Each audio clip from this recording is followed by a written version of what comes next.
Desde Mundo Viperino hemos hablado de cómo han sido los últimos acontecimientos que han surgido a nivel mundial. Aspectos como el tema energético o cómo la ideología europea actual vigente se consideraba un punto débil a juicio de terceros. Todo esto han sido la muestra de cómo algunas informaciones a nivel nacional no serían tan esclarecedoras como presumen ciertos medios de comunicación. En esta ocasión traemos un tema que compete a la geopolítica visible en estas redes energéticas que tantísima tensión han suscitado a la población. Es indudable que estas circunstancias que hemos vivido hace poco han sembrado bastantes dudas e incertidumbres, muchas tensiones, en particular a esos hogares que lamentablemente no gozan de solvencia económica.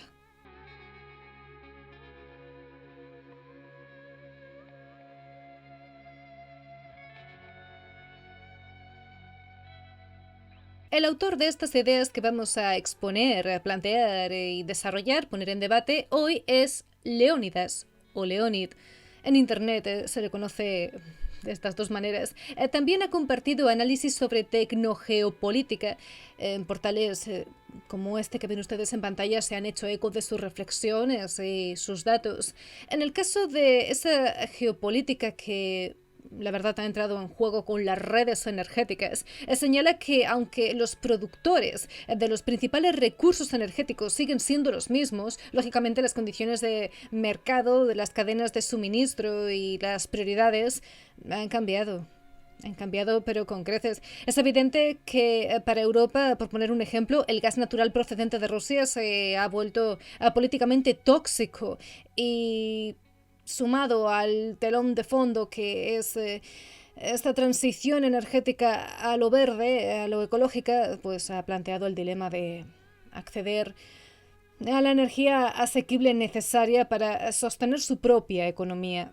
La Agenda 2030 se ha impuesto con fuerza. Se abre camino de manera dictatorial. Da igual dónde miremos, está en todas partes. Está en la educación, en los programas de sanidad, está en la política, está a la hora de ir al supermercado, negocios, etc.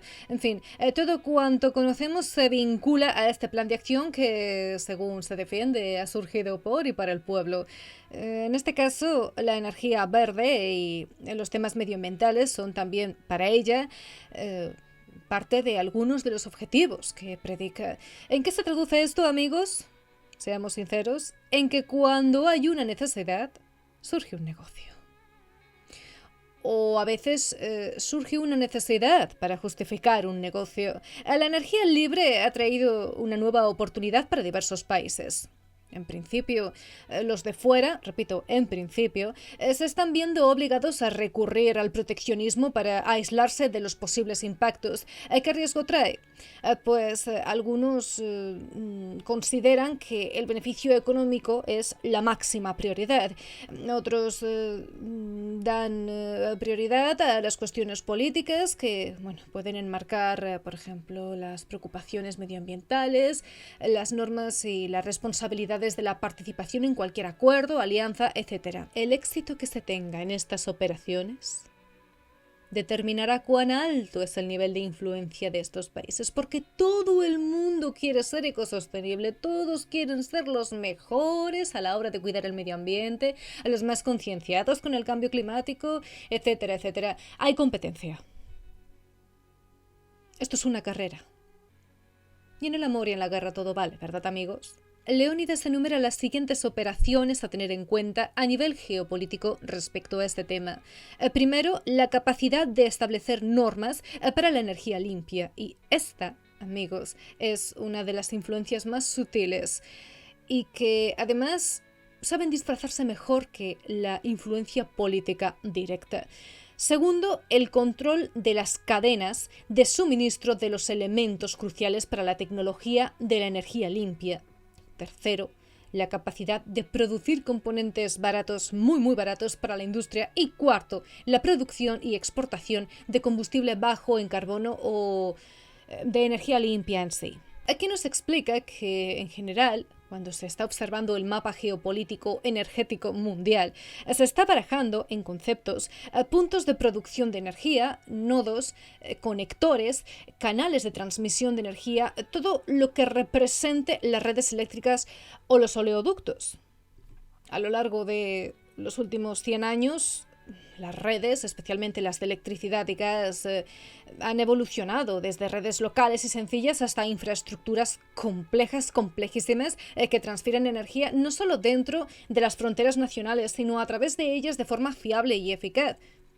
Eso es lo que presumirían al menos. Un informe del Instituto de Estudios Energéticos de Oxford sobre las redes energéticas en la era de la transición afirma que en muchos lugares del mundo se espera que las redes eléctricas sean centrales en la infraestructura de los futuros sistemas energéticos que transmitan la mayor parte de la energía consumida en la economía, interactuando con otras redes energéticas como la calefacción, el hidrógeno, el gas natural y la refrigeración. Les leo textualmente porque intento ser lo más breve y directa posible. Como siempre, en la cajetilla de descripción tendrán enlace al artículo original para que ustedes lo disfruten tranquilamente. Entonces, teniendo en cuenta todo esto que señalamos, para que pueda efectuarse y según ideas de los altos mandatarios, según tenemos conocimiento de momento, el mercado de la electricidad debe diseñarse de tal manera que los flujos de electricidad permanezcan dentro de las líneas de transmisión para el transporte de la electricidad. Se quejan en el informe de que, en lugares como Europa, donde los precios de mercado de la electricidad son en gran medida los mismos dentro de los países, no reflejan las limitaciones de la red eléctrica. Esto es algo que además denuncian con mucha insistencia y traería unos resultados del mercado que a menudo se ajustan reasignando la capacidad de las centrales eléctricas convencionales y gestionando el uso de las energías renovables. Este mecanismo no solo es costoso, redactan, sino que también es difícil de gestionar eficazmente, ya que está sujeto a la asunción de riesgos cuando se basa en el mercado o depende de la transparencia de los costes de las centrales eléctricas cuando se basa en los costes. Bien, se subraya, aquí ya continuando con el informe, que hacen falta instrumentos reguladores adecuados para garantizar una planificación eficaz de la red eléctrica a largo plazo. Por consiguiente, amigos, aquí se incide en que la red eléctrica será una de las áreas prioritarias en un futuro próximo. Leónidas, el autor, nos cuenta que hay una serie de problemas con la red eléctrica en los países en desarrollo. En algunos, particularmente donde estas redes aún no están desagregadas, las empresas de distribución participan tanto en la red como en el negocio minorista. Al mismo tiempo, en muchos países en desarrollo, como por ejemplo la India o Tanzania, las tarifas minoristas sí están subvencionadas. Entonces, aquí las pérdidas técnicas y comerciales de energía son elevadas y las empresas de red suelen ser disfuncionales. Claro, esto lleva a las empresas a una situación en la que la distribución de la electricidad son financieramente insolventes, la verdad, y esto supone una amenaza para el propio acceso a la electricidad.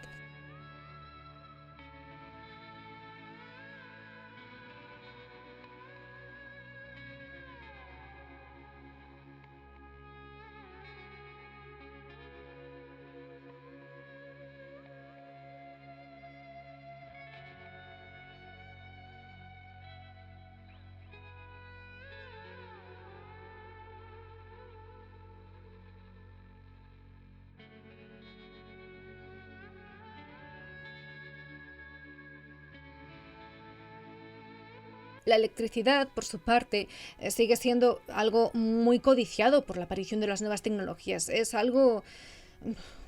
oro actualmente, porque volvemos a repetir, la tecnología cada vez se instaura en más personas.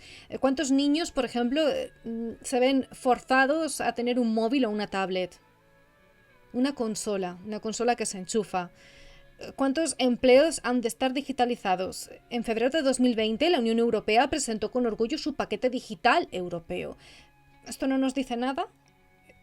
Ciudades digitales, transhumanismo, poco a poco ir implementando este mundo digital, criptomonedas. Desde el mundo viperino hemos tratado estos temas largo y tendido con todos ustedes, desde varios formatos, enfoques, análisis, críticas, etc. Bien, continuando con este tema, se pide una reducción de la demanda de gas natural a lo largo del 2023.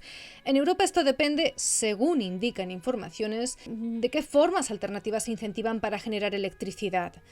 Francia, el mayor exportador de electricidad de Europa, se ha convertido en importador durante la mayor parte de 2022 debido al cese de la generación nuclear e hidroeléctrica. Una reactivación en 2023 podría reducir la demanda de gas estimada de la Unión Europea en 80 teravatios por hora. Leónidas advierte de que la magnitud de la expansión de las energías renovables en la Unión Europea es totalmente desigual, es muy dispar. Juntos, España, los Países Bajos y Grecia han representado más de la mitad del aumento total de la generación de energía eólica y solar en la Unión Europea desde 2019, mientras que Bulgaria, la República Checa y Rumanía no han desplegado casi ninguna central de energía eólica y solar. Hungría y Polonia partían de una base baja, pero desde entonces han registrado un aumento de las energías renovables. Los Estados miembros han respondido al llamamiento de la Unión Europea para acelerar el despliegue de las energías renovables y también descarbonizar las industrias de acuerdo con sus objetivos. Se anuncia que la República Checa, Polonia y Eslovaquia, entre otros, han flexibilizado la normativa o anunciado nuevos proyectos para acelerar el despliegue de las energías renovables, que muchos países de Europa Central y Oriental también han organizado calendarios para la eliminación progresiva del carbón y que Alemania ha establecido ambiciosos planes para casi triplicar la capacidad de energía eólica y solar para 2023. Adelantémonos al futuro, amigos. Que sepan que las cuestiones que, en teoría, son puramente técnicas, ya abarcan el sentido de la política. Ya es una pieza clave más para este juego político. El foco se centra en la infraestructura de la red eléctrica, sobre todo en forma de redes eléctricas integradas, y de esta manera van a configurar las relaciones políticas y socioeconómicas entre dos o más centros, entre los centros, por un lado, y las periferias, por otro.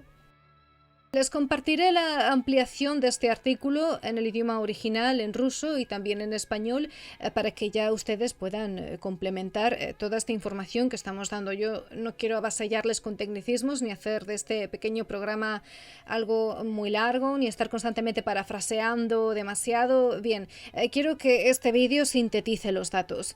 Entonces, los países de la Unión Europea están intentando crear su propio mercado cerrado. Repito, se ha llevado a la política y esto lógicamente tiene sus repercusiones. Aunque algunos de ellos, de estos países de la Unión Europea, siguen dependiendo del suministro eléctrico de Rusia.